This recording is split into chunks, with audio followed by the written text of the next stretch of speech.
You ask Tiger to solve. This deals with linear equations with one unknown. The final result is k equals 2/15. Let's solve it step by step.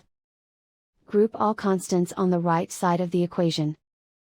Subtract 1 from both sides. Simplify the arithmetic.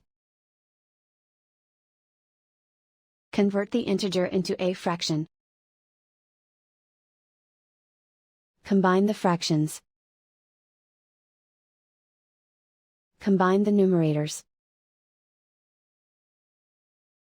Isolate the k. Divide both sides by -3. Cancel out the negatives.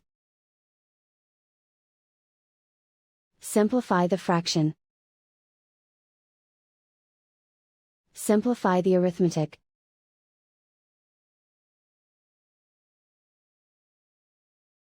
And so the final result is k equals 2/15.